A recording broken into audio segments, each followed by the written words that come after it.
Hello friends, आज की इस वीडियो में हम एम एस एक्सेल के बेसिक्स को कवर करेंगे। एम एस एक्सेल का जितना भी बेसिक है उस सब को एक डॉक्यूमेंट के ज़रिए हम समझेंगे। तमाम फार्मूले जो बेसिक होते हैं एक्सेल में वो और भी बहुत सारी चीज़ें जो बेसिक्स एम एस एक्सेल के लिए ज़रूरत होती हैं वो तमाम हम इस एक वीडियो में सीखेंगे। तो सबसे पहले क्या करना है कि एम एस एक्सेल को हमने ओपन करना है। तो मैं बिल्कुल बिगनिंग से बिल्कुल ये कोर्स जो है वो बिगनर्स के लिए है, तो बिल्कुल मैं स्टार्टिंग से आपको सब कुछ बताऊंगा। तो करना क्या है कि सबसे पहले जब एम एस एक्सेल आप ओपन करेंगे तो वो कैसे करेंगे, राइट क्लिक करें माउस से, न्यू पे जाएं और यहाँ से आपने क्लिक कर लेना है माइक्रोसॉफ्ट एक्सेल वर्कशीट पे। अब ये माइक्रोसॉफ्ट एक्सेल वर्कशीट आ गई है, अब इसको मैंने ओपन कर लेना है। और आपके पास इंटरफेस थोड़ा सा डिफरेंट भी हो सकता है। मैं माइक्रोसॉफ्ट एक्सेल 2016 यूज़ कर रहा हूँ। अगर आप 2003 यूज़ कर रहे हैं या कोई और वर्जन यूज़ कर रहे हैं तो कोई प्रॉब्लम नहीं, सब में फीचर्स सेम ही होते हैं, थोड़ा बहुत इंटरफेस चेंज होता है। तो अभी मैं थोड़ा सा इसको जूम कर लेता हूँ पहले, ताकि आपको बेहतर तरीके से समझा सकूँ। तो जूम यहाँ से कर सकते हैं, यहाँ से जूम कर लिया मैंने, अब आपको नज़र आ रहा होगा। तो ये कुछ इस तरह से इंटरफेस है। अब सबसे पहले हमने रोज़ और कॉलम को समझना है। तो ये कॉलम्स होते हैं, ये कॉलम्स, और ये जो काउंटिंग लिखी हुई है 1 2 3, ये रोज़ होती हैं। अब मैं चलें एक डॉक्यूमेंट, एक मार्कशीट बनाता हूँ और मार्कशीट बनाते हुए आपको चीज़ें समझाता हूँ। तो सबसे पहले मुझे यहाँ पे चाहिए एक सीरियल नंबर। अब इसको कहते हैं एक सेल, ये दूसरा सेल। अगर एक सेल से इसी तरह आगे दूसरे सेल में जाना है तो टैब की प्रेस करें, TAB, टैब की। और अगर आपने ऊपर से इस तरह नीचे जाना है तो उसके लिए इंटर प्रेस करते जाएं। तो ये चीज़ आपको समझ आ गई होगी। अब यहाँ पे मैंने लिखना है, एक डॉक्यूमेंट तैयार करना है। सबसे पहले मैंने लिखना है सीरियल नंबर, इस तरह सीरियल नंबर। उसके बाद मैं बाद में सेटिंग करूँगा इसकी, पहले मैं लिख लूँ यहाँ पे लिखना है स्टूडेंट का नेम, स्टूडेंट का नेम।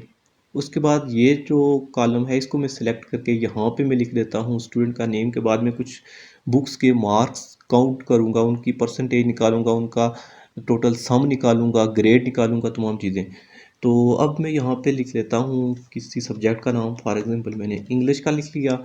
इंग्लिश के बाद यहाँ पे लिख दिया मैंने मैथ का, मैथ के बाद यहाँ पे कंप्यूटर का, कंप्यूटर। और अब यहाँ पे मैंने क्या करना है, यहाँ पे पहले लिखने हैं टोटल मार्क्स।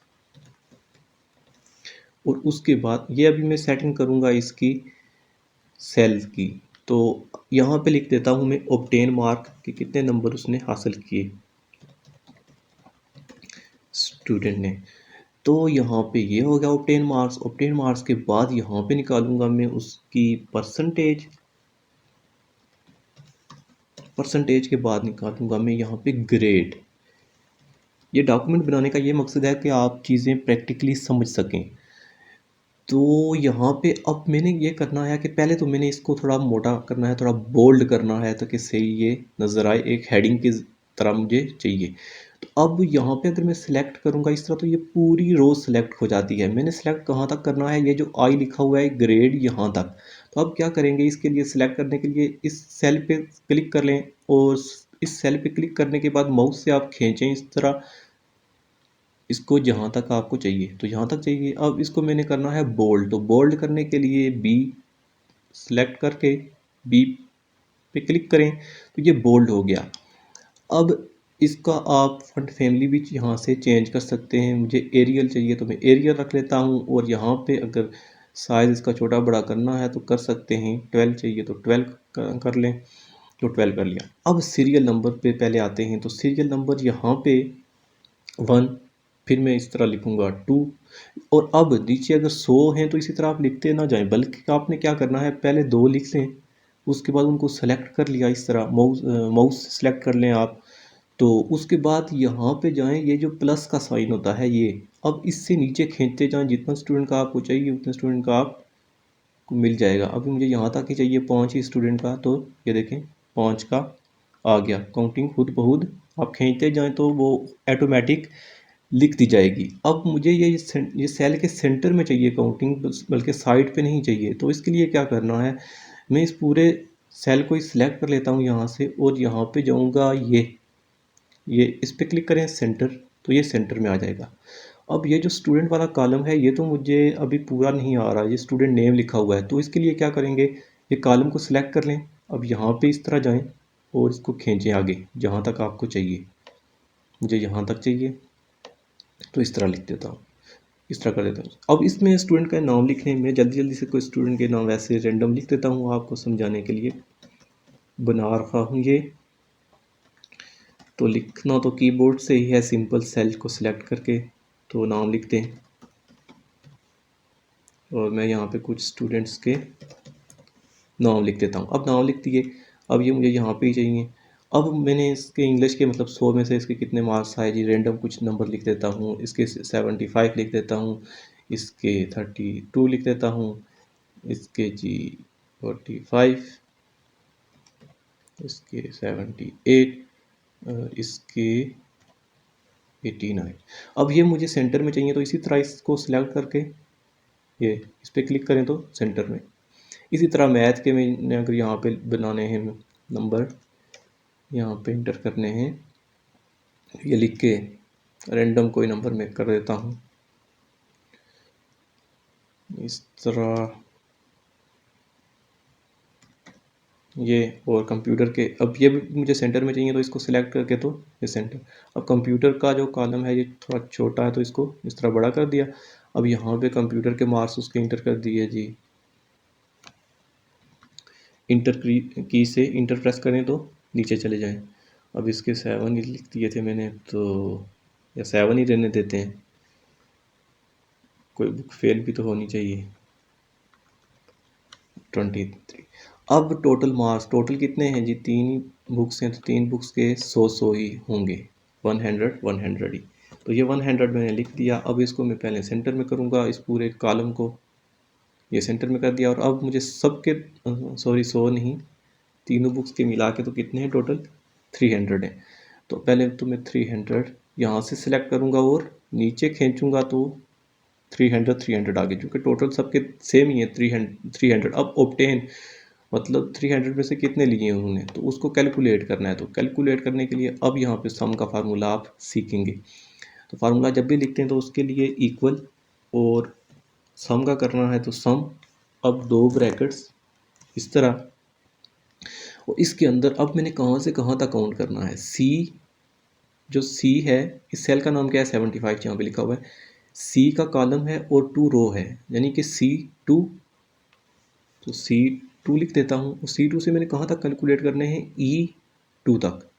तो कॉलन और E2 ये ऐसे लिख दिया। इसके बाद आप इंटर की प्रेस करें तो टोटल कैलकुलेट हो जाएगा। अब आपने सब के ऐसे ही नहीं निकालने, बल्कि आप इसको सेलेक्ट करके ये जो प्लस का साइन होगा इसको आप नीचे खींचते जाएं इस तरह, तो जितने भी स्टूडेंट होंगे सबके ऑटोमेटिक ही कैलकुलेट हो जाएंगे। सिर्फ आपने एक स्टूडेंट के कैलकुलेट करने हैं, बाकी स्टूडेंट के ऑटोमेटिक कैलकुलेट हो जाएंगे।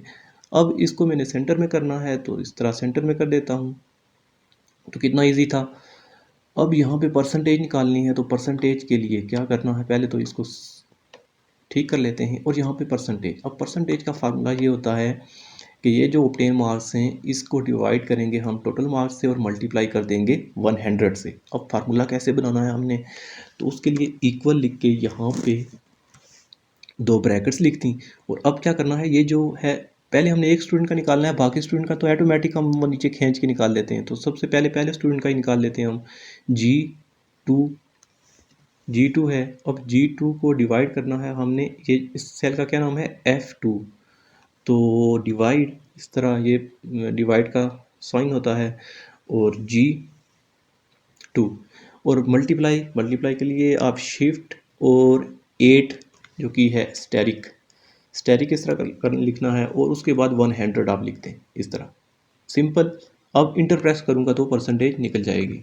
इंटर प्रेस किया तो इसकी परसेंटेज आ गई 100। ये कैसे, ऐसा तो पॉसिबल ही नहीं है। G2, अच्छा सॉरी, G2 से डिवाइड G2 मैंने गलत लिख दिया था, यहाँ से G2 से किसको डिवाइड करना था, F2 के साथ। ये सॉरी मिस्टेक हो गई, F2, G2 डिवाइड F2, तो इंटर प्रेस करूँगा। अब ठीक परसेंटेज निकली है। ठीक है, एक की परसेंटेज निकल गई है। अब बाकियों की परसेंटेज निकालने के लिए इसी को मैं नीचे खींचूंगा, तो ये देखें बाकी सबकी भी परसेंटेज निकल चुकी है। तो अब सबको मैंने सेंटर में करना है, तो इसको सेलेक्ट करके तो इस तरह सेंटर में। अब ग्रेड निकालने से पहले मैं आपको कुछ और बेसिक चीज़ें बताना चाहता हूँ। तो अब मैंने क्या करना है कि यहाँ पे ऊपर तो मार्कशीट लिखा होना चाहिए। अब मैंने फर्स्ट रो से ही सीरियल नंबर स्टूडेंट नेम की हेडिंग शुरू कर दी। तो अब क्या, कैसे मैं फर्स्ट रो में लिखूँगा, फर्स्ट रो कैसे बनाऊँगा, तो उसके लिए आपको बता देता हूँ। अब ये यहाँ पे ये रो सेलेक्ट कर ली। इस रो को सेलेक्ट करने के बाद अगर आप इंसर्ट पे जाएं, इंसर्ट सेल पे क्लिक करें, तो एक सेल आपका एम्प्टी हो जाएगा, एक सेल मिल गया।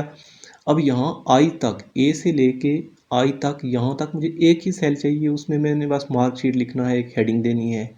उसके लिए ये मुझे इतने सेल नहीं चाहिए, तो इन सेल को मैं मर्ज कर दूंगा। कैसे करूँगा, इसको यहाँ पे सिलेक्ट करके पहले सेल को खींचें आगे, यहाँ तक मुझे एक ही सेल चाहिए, तो सिलेक्ट कर लिया। इसके बाद मर्ज एंड सेंटर का ऑप्शन होगा यहाँ पे, ये देखें, इस पर क्लिक करूँगा तो ये एक सेल बन गया। जो बाकी छोटे छोटे सेल्स थे वो रिमूव हो गए। अब यहाँ पे मैंने लिखना है मार्कशीट, तो इस तरह मार्कशीट लिख दिया। अब इसको आपने हेडिंग देनी है, कोई थोड़ा बोल्ड करना है तो बोल्ड कर सकते हैं, इसको फंट कलर को चेंज करना है, फंट स्टाइल चेंज करना है तो वो भी कर सकते हैं, फंट फैमिली। तो इसको अगर आपने इंक्रीज़ करना है, इसका साइज़ 12 रखना है, 14 रखना है, मैं 14 रख लेता हूँ, तो ये 14 आ गया। अब एक तरीका तो यह था कि यहाँ पे जो सेल कॉलम थे, कॉलम को हम इस तरह खींच के तो आगे पीछे करते थे। अब ये जो होती है रो, इसको भी हम खींच के ऊपर नीचे कर सकते हैं इस तरह। ये देखें, यहाँ से यहाँ से, तो मुझे चाहिए बस इतनी चाहिए, इससे भी कम, यहाँ तक बस इतनी ही चाहिए, तो ये कर लेते हैं। अब अगर आपने इसको चेंज करना है, इसका कलर भी आप चेंज कर सकते हैं। ये तो बेसिक, अगर आपने माइक्रोसॉफ्ट वर्ड पढ़ा हो तो वही सेम टू सेम ही है, कलर वगैरह चेंज करना हो, ये दूसरी चीज़ें बोल्ड शोल्ड करना।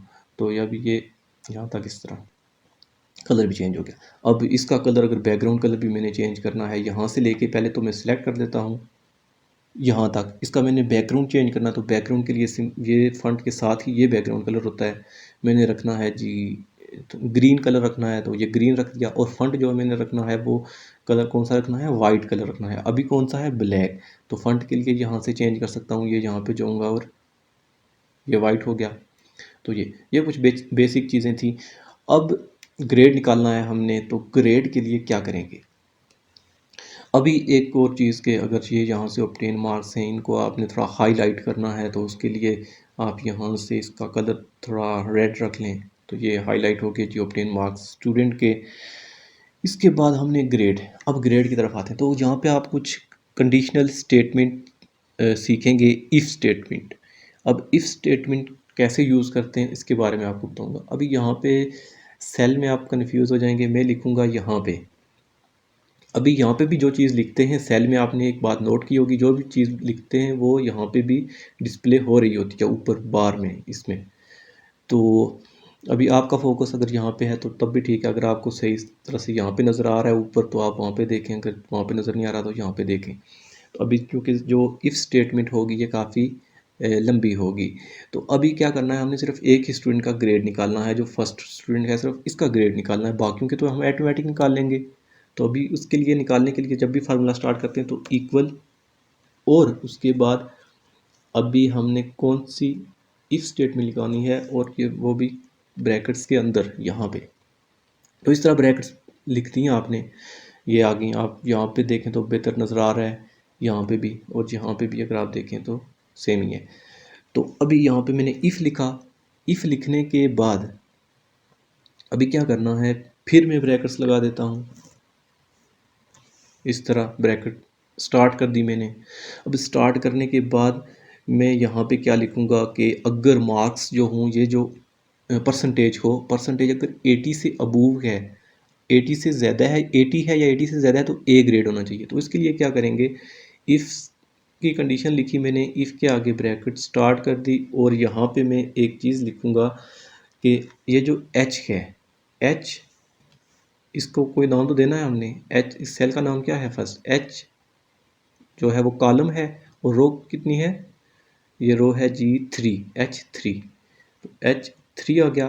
H3 जो है मैं चाहता हूँ कि ये अगर ग्रेटर हो, ग्रेटर देन साइन, इस तरह आपको पता होगा ग्रेटर देन साइन, और अगर ग्रेटर हो या इक्वल हो किसके? 80 के, तो फिर कॉमा दे के डबल कोट्स में आप यहाँ पे देखें, इफ़ लिखा, ब्रैकेट स्टार्ट की, H3 जो है ये मतलब इस सेल को मेंशन किया, ये सेल जो है अगर ग्रेटर है या इक्वल है 80 के तो ग्रेड कितना होना चाहिए? ए। इसी तरह इसके बाद फिर का इसी तरह क्या कहते हैं इसको, कॉमा दे के फिर दोबारा से इफ़ स्टेटमेंट लिखनी है, और इसी तरह आप बाकी स्टार्ट कर दी। फिर H3 फिर अगर ग्रेटर है या इक्वल है अब 70 के, तो फिर कॉमा दे के फिर डबल इन्वर्टेड कॉमास, और फिर यहाँ पे लिखते हैं कि अगर 80 70 से 70 या 70 से अबूव हो तो फिर कौन सा ग्रेड होना चाहिए? बी। ये थोड़ा सा डिफ़िकल्ट है लेकिन इतना भी नहीं, अगर आप समझ जाएं। यहाँ से इफ़ लिखा, इफ़ के बाद ब्रैकेट स्टार्ट करनी है, स्टार्ट करने के बाद आपने सेल का नाम दे देना है, और उसमें आपने कंडीशन लगानी है कि अगर इक्वल हो या ग्रेटर हो इसके। अब मैं रखूँगा 60 के, तो 60 हो या 60 से अबूव हो तो ग्रेड कौन सा होना चाहिए? तो यहाँ पे ग्रेड में लिख देता हूँ जी सी होना चाहिए। ये आप अपनी मर्ज़ी से दे सकते हैं। अब फिर कॉमा, फिर उसी तरह, और फिर इस तरह ब्रैकेट स्टार्ट, और फिर अभी मैं क्लोज़ नहीं कर रहा कोई ब्रैकेट भी, एंड पे करूँगा क्लोज़। तो H3 स्टार्ट कर रहा हूँ, इफ़ के फ़ौरन बाद स्टार्ट हो जाती है ब्रैकेट। H3 के बाद फिर ग्रेटर है या इक्वल है किसके? अब 50 के, तो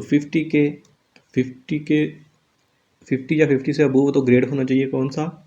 डी। और मैं चाहता हूँ कि अब 49 या 49 से कम मार्क्स हों तो फेल आना चाहिए। तो इसके लिए क्या होगा? अब ये लास्ट कंडीशन है, तो कॉमा इफ़। अब यहाँ पे थोड़ी सी चेंजिंग होगी।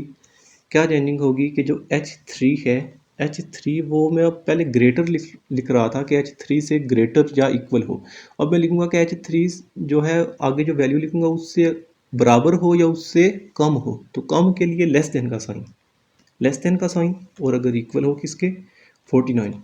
यानी कि 49 नंबर हूँ या 49 से कम नंबर हूँ तो क्या होना चाहिए स्टूडेंट? क्या आना चाहिए उसका ग्रेड? कोई ग्रेड नहीं बल्कि फेल आना चाहिए।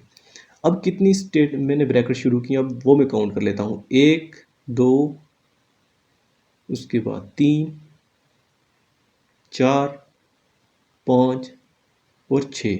तो एक तो पहले से क्लोज है तो बाकी भी क्लोज कर देता हूँ। 2 3 4 5 6। तो अब मैं इंटर प्रेस करूँगा तो ग्रेड निकल जाएगा, तो ये ग्रेड डी आ गया इसका।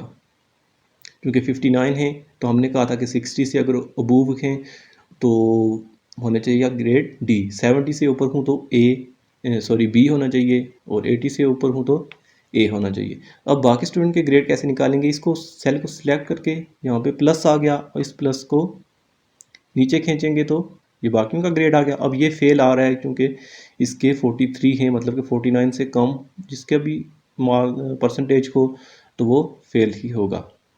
इसका ए आ रहा है क्योंकि 80 से ऊपर हमने ए रखा था। तो ये कंडीशन थी इफ़ की। मैं कमेंट में भी आपको लिख के दे दूंगा, ये आप समझ लें वहाँ से। तो ये जो है ग्रेड, अब इसको भी सेंटर में करना है हमने, तो इसके लिए सेल को सिलेक्ट करके तो पूरा सेंटर कर दें, तो ये सेंटर हो गया। अब ये तो थी कुछ बेसिक चीज़ें कि सम कैसे कैलकुलेट करते हैं, परसेंटेज कैसे निकालते हैं, ग्रेड कैसे निकालते हैं, तो बैकग्राउंड कलर्स वगैरह के बारे में आपने सीखा, सेल और सेल के बारे में। और अब सीखते हैं कि बॉर्डर कैसे लगाते हैं। तो बॉर्डर पूरे डॉक्यूमेंट पे मैंने बॉर्डर लगानी है जी। अब मैं इसको सेलेक्ट कर लेता हूँ कि कहाँ कहाँ तक बॉर्डर लगानी है। मैं पहले पूरे डॉक्यूमेंट को सिलेक्ट कर लेता हूँ, यहाँ से जी यहाँ तक। इस पूरे पे क्या होनी चाहिए? बॉर्डर होनी चाहिए साइडों पे। तो अब बॉर्डर, ये जो बैकग्राउंड कलर यहाँ से लगा देते हैं इसके साथ ही ये एक बॉर्डर का ऑप्शन होता है बॉर्डर का। अब ये मुख्तलिफ़ तरह की बॉर्डर होती है कि सिर्फ बॉटम पे लगानी है, सिर्फ टॉप पे लगानी है, लेफ़्ट पे लगानी है। हमने तो ऑल बॉर्डर लगानी है सब पे, तो ऑल बॉर्डर पे मैं क्लिक करूँगा तो ये सब पे बॉर्डर लग चुकी है। बॉर्डर के बारे में भी आपको समझ आ गई है। तो ये कुछ बेसिक चीज़ें थी एक्सेल के बारे में कि आप कैसे इस पे काम कर सकते हैं, अपना सम कैसे कर सकते हैं, डेटा कैसे इंटर कर सकते हैं, परसेंटेज कैसे निकाल सकते हैं, ग्रेड कैसे निकाल सकते हैं, इफ स्टेटमेंट के बारे में आपने पढ़ा। तो कुछ बेसिक चीज़ें थी एमएस एक्सेल की। अगर आपको वीडियो पसंद आई हो तो वीडियो को लाइक कर दें।